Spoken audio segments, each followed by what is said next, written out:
So you guys, I'm the school resource deputy for the Coquille School District, and you guys, and so you guys have a cell phone or uses the internet, right? You have access to it.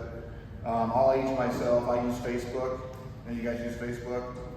Okay, so every once in a while I'll get somebody will send me a friend request who I have no idea who it is, and so I just block them out.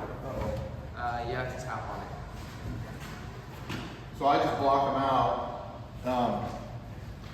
It just, even at my work, on our emails, it'll send out just things that's called know before you click on something, because there's all kinds of scams that come, through the internet to your emails, because they want to get your information, okay? And so this is sextortion, and to be honest with you, I've never really heard about it until I was told about it a couple weeks ago, so I started reading about it.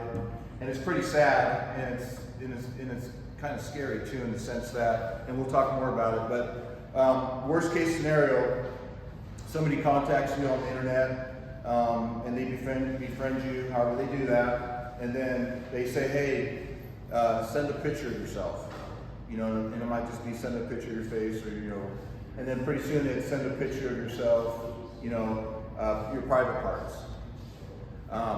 And then it's, okay, I've got this picture now. Now, if you don't send me more pictures, or if you don't send me money, I'm going to assimilate it out to, because I know your family, I know your friends, I'm going to send it out to them, and then if you don't do it, they might do it, they might not. But what's scary about it, in some cases, some youth have got to the point where there's like, they're at their wit's end, they're like, I don't know what to do, my life is ruined. And so what these people have done, these young men have done, is they've committed suicide. And so obviously that's the last thing you want to see happen. So let me just show you a quick video here. So you did a thing. And then you did another not so good thing. But it turns out, the person who asked you to do the thing is actually someone else. And now, they're threatening you. There's no need to panic. There is help here for you. Report now. Oh, and don't do that ever again.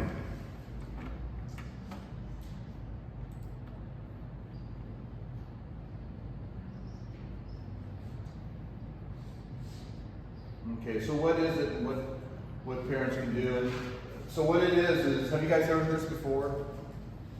Anybody? No? Okay, so I'm going to just read through it. It says, not long ago, making prank calls with worst trouble you could get into the teen, using a telephone. But today, predators use phones to stalk and blackmail teens on social media and dating apps. Sextortion, the act of threatening to share nude or explicit images, is more common than you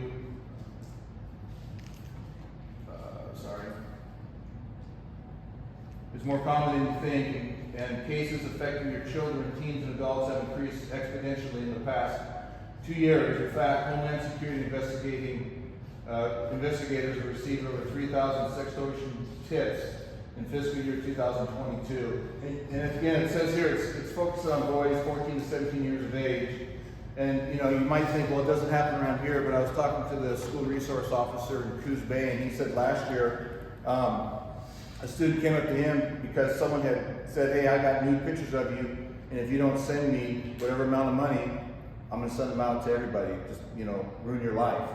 But luckily, the school resource officer knew what was going on, and he told the student, he said, it's just a scam, don't send money, because one thing will happen, it just perpetuates itself, it just keeps going. They'll ask you for so much money, and then they'll ask for more and more. And so, you guys need to know that, one, if something like that ever happened to you, even though it might be embarrassing, is you can always come talk to me. You've got teachers here that you can talk to, to get help. So traditional sextortion versus financial sextortion, and I think the financial part's obvious.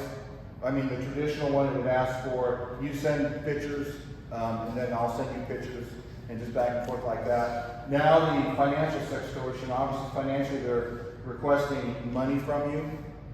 And again, if that happens, one, if someone says, hey, send me a new picture, hopefully right away you guys, there's red flags coming up, you're saying, not gonna do it. Another thing is, have you ever asked, has anybody tried to befriend you that you don't have any idea who they are? I mean, would you guys think it's a good idea to go ahead and just become friends with somebody that you have no idea who they are? Common sense would say no, right? Sorry, my phone's going off. So again, the sextortion we're talking about is where they're asking for financial for you to pay them. Some red flags to look for. The skilled, ruthless individuals carrying out this crime have honed their techniques and approaches to maximize their chances of success. The following are some common tactics these predators use to entice victims. They develop a false rapport with the victim. They secretly record explicit videos and messages during chats. Using multiple identities to contact the child, or in your case, young men. They pretend to be younger or a member of this opposite sex. Hacking account to steal sexual images. They threaten to commit suicide if the victim refuses to send images. So they say, if you don't send the images, I'll commit suicide. And then also visiting public social media profiles to find out more about the victim, including assessing the victim's friends list and searching for other personal information that may harm their victim's reputation. And again, the whole goal is to get money from you guys. What it looks like, in their initial contact with young persons, predators often send friend requests and approach teens with compliments and flattery. They may also promise romantic relationships. They start with what appears to be genuine conversations, strike up close friendships with their victims. Sometimes these criminals offer children something they value, such as possibility of modeling contracts, online game credit or codes, or money, cryptocurrency, and gift cards in exchange for quick pictures. Some even back or hack into computers to unearth sensitive materials.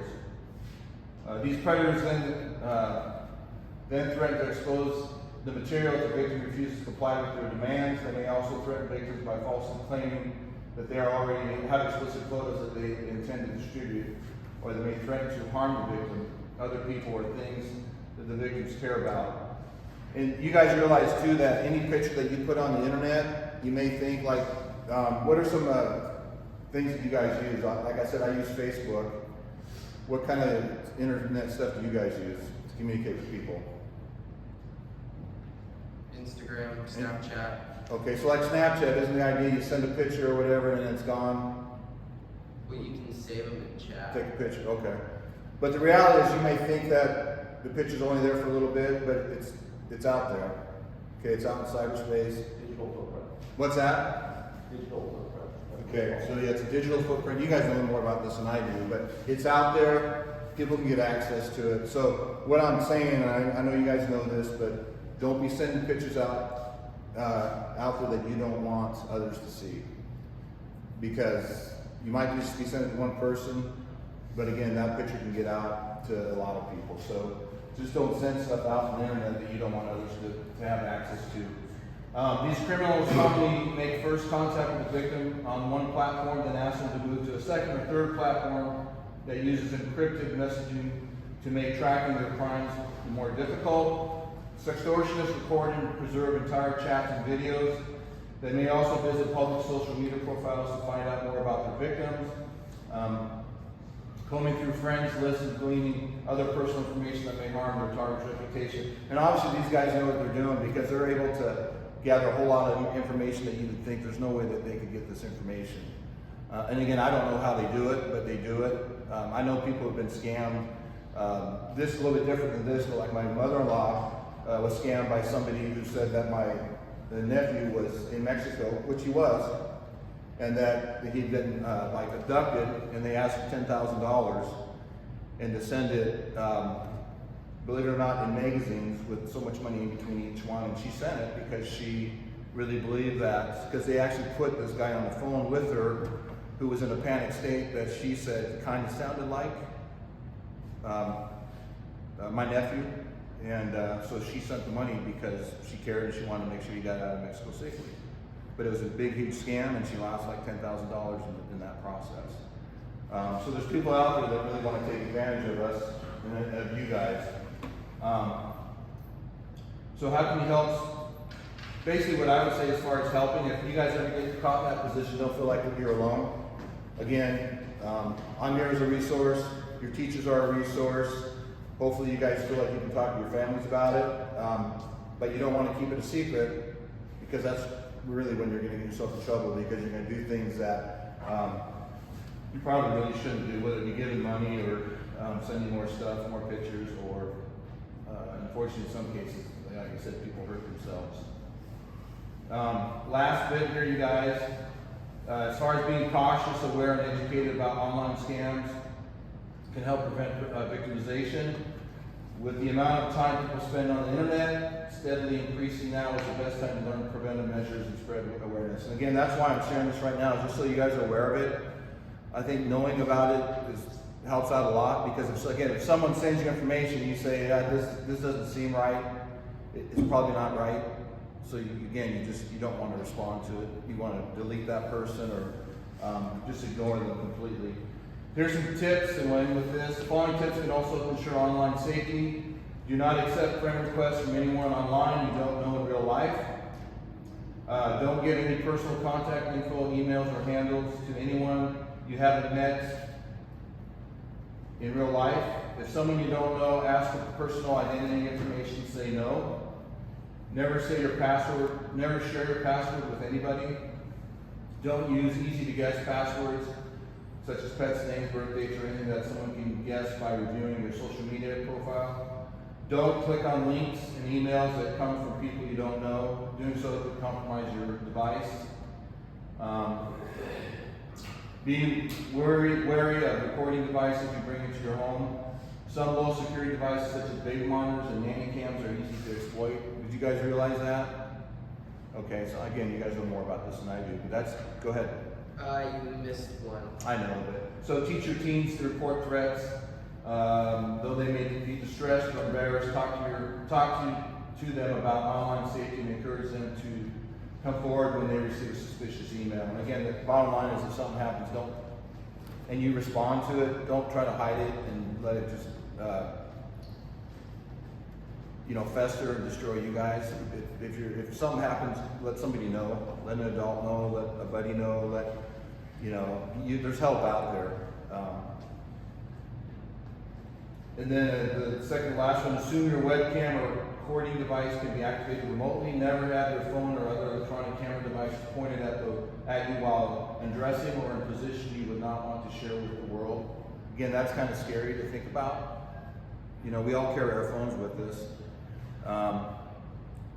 So again, you got to be cautious and careful with that. Cover your webcam when you're not using it. Your webcam doesn't have a built-in cover. Use a stick or a piece of tape to cover it. This may seem like overkill, but again, I'm assuming that what Homeland Security, this is from Homeland Security, what they're telling us is somewhat accurate. I know there's times where I have to talk to my wife about certain stuff, and the next thing I know, I get stuff on my Facebook and other stuff about what I've been talking about. Have you guys ever had that? Yeah. I mean, how does that happen? It's just, so, bottom line is this stuff happens. Hopefully it doesn't happen to you guys. Hopefully you have enough common sense that if someone tries to become your friend and you don't know them, you don't pursue that relationship. But if they start asking for stuff that you're like, no, this is really, really weird, that you block them completely and you don't go down that path with them. So if you do, again, you need to reach out and let somebody know, so you don't feel like you're at the end of, you just don't know what to do. Get help. So, any questions? Make any sense? Okay, just so you guys know, it's out there, just be careful, okay? All right. Somebody got a question? Can you see? Yeah, I can see. It just looked like you were raising your hand. No question? No, I don't think so. All right, that's it, you guys. Thank you. All right.